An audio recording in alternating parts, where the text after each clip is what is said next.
Tapi kalau terlopeh satu dua tu baik faham lah ya. Jadi bila kita berada dengan ceramah ni kan, bila ada penceramah tu dia cakap, biasanya tak ada benda-benda tak elok lah, benda baik. Bila kita dengar benda-benda baik tu, kita pun betul lah kata penceramah ni.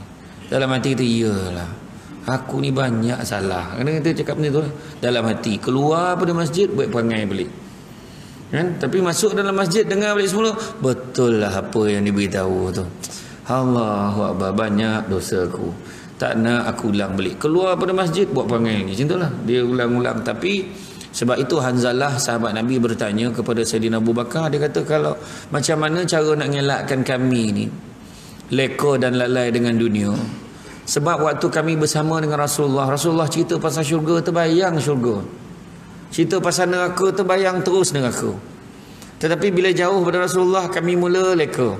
Leka dengan anak, isteri, suami, keluarga, leka dengan dunia, harta.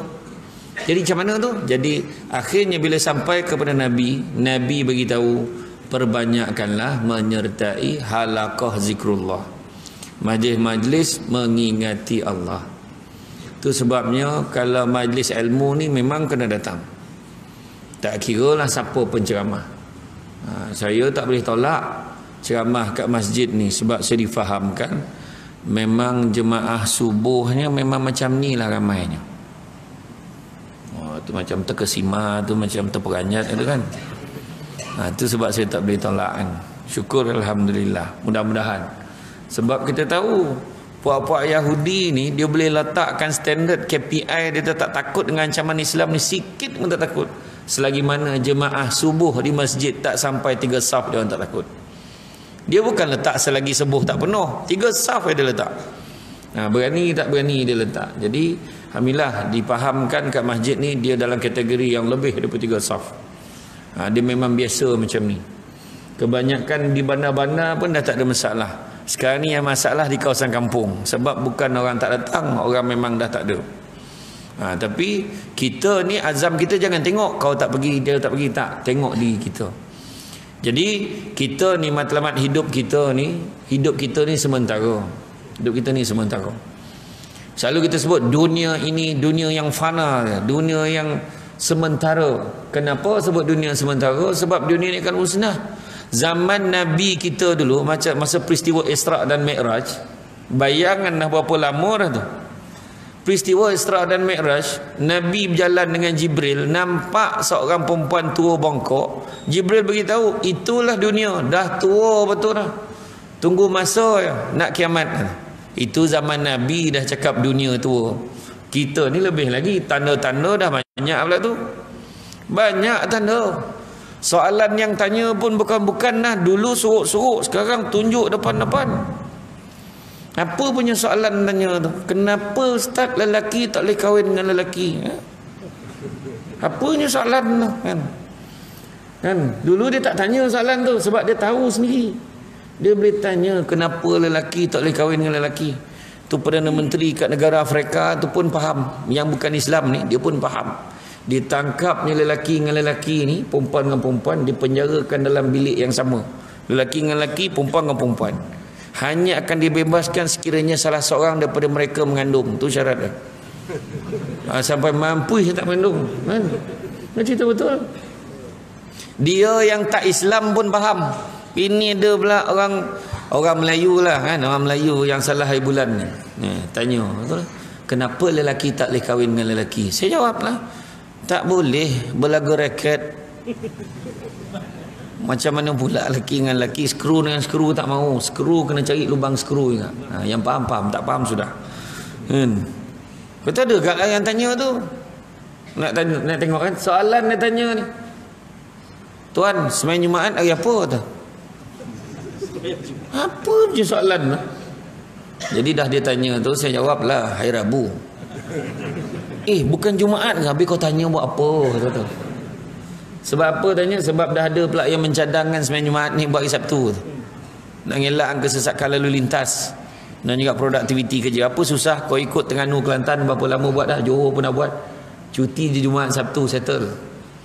Ya, benda tu nampak macam apa? Cuba tengok balik. Masa saya ingat zaman kecil-kecil dulu lah, macam Terengganu ni dah biasa. Masa kecil-kecil dulu, hari Jumaat ni kan, balik sembahyang Jumaat tu, masa tu lah family berkumpul makan lepas sembahyang Jumaat. Meriah aja. Cuba tengok siapa yang dah bekerja dekat belah-belah tempat lain je, tengok kelang kabut sembahyang, kelang kabut nak masuk kerja balik. Ada yang tak lambat masuk kerja tu pula jadi hal juga. Semua jadi hal. Ni contoh lah kan. Tapi itu dia. Hidup kita ni sementara. Kalau dunia tu sendiri dah sementara, apatah lagi yang ada kat dalam dunia.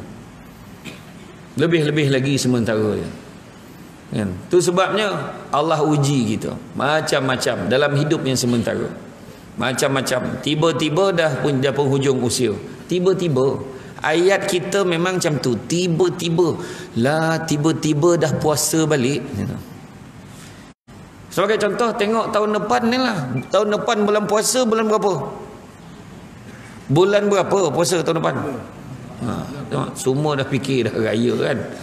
Diingat dia tahun depan. Kalau raya bulan 6, maknanya puasa bulan 5 dah puasa dia dah. Bayangkan tu, punya copek tak copek puasa tahun depan. Kan? Ya tak sempat apalah, tiba-tiba ayat dia tiba-tiba lah dah puasa balik. Dah raya balik. Kan? Tiba-tiba macam baru je baca doa awal tahun akhir tahun. Tiba-tiba doa awal tahun akhir tahun baca balik kan. Itu pun ramai yang marah. Doa awal tahun akhir tahun ni tak ada tu.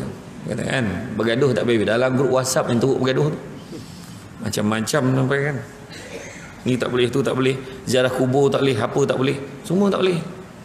Geng-geng ni semua tak boleh. Zikir-zikir tahlil ni semua tak ada. Semua tak ada belaka. Tak ada belaka kan. Tak ada belaka.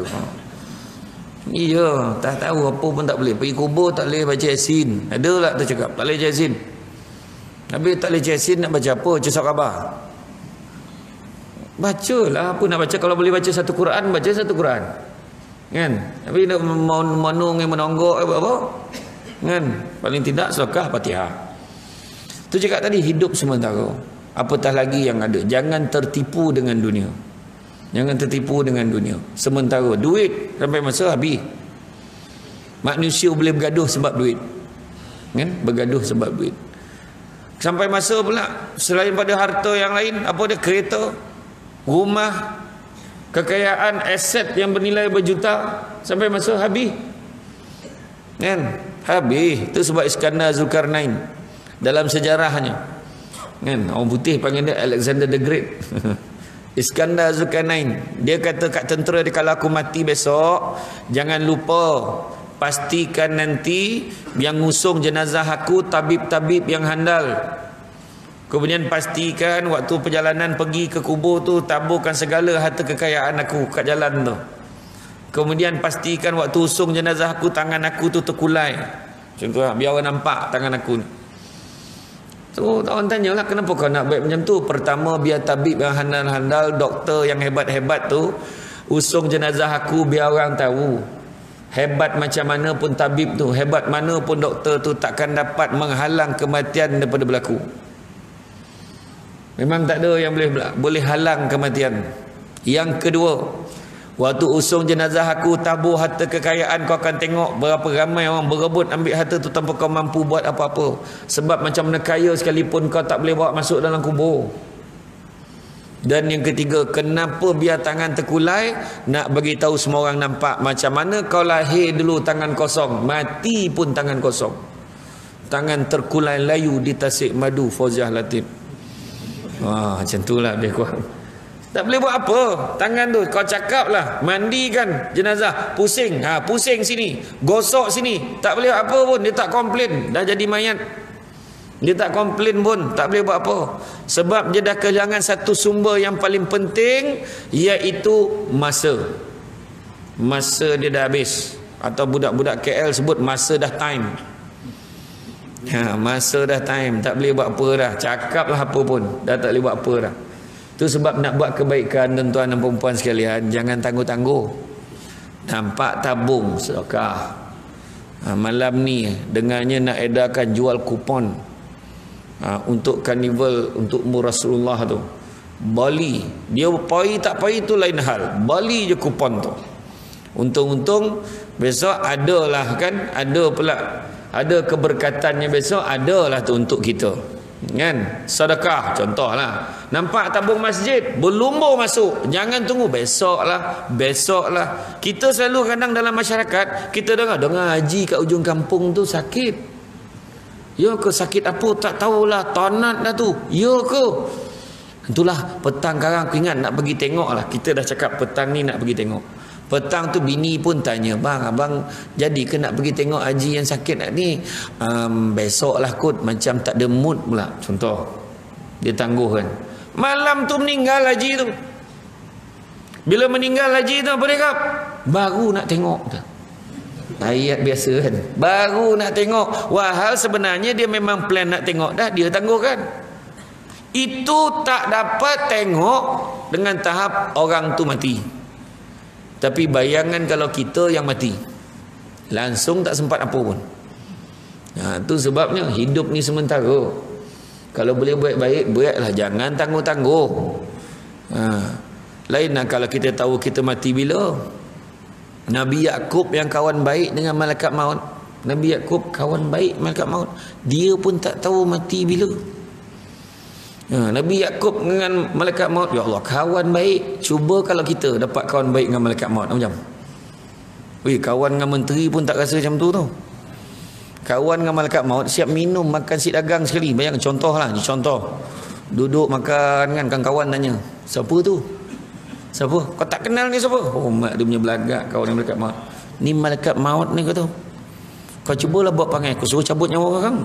Contohlah, contoh.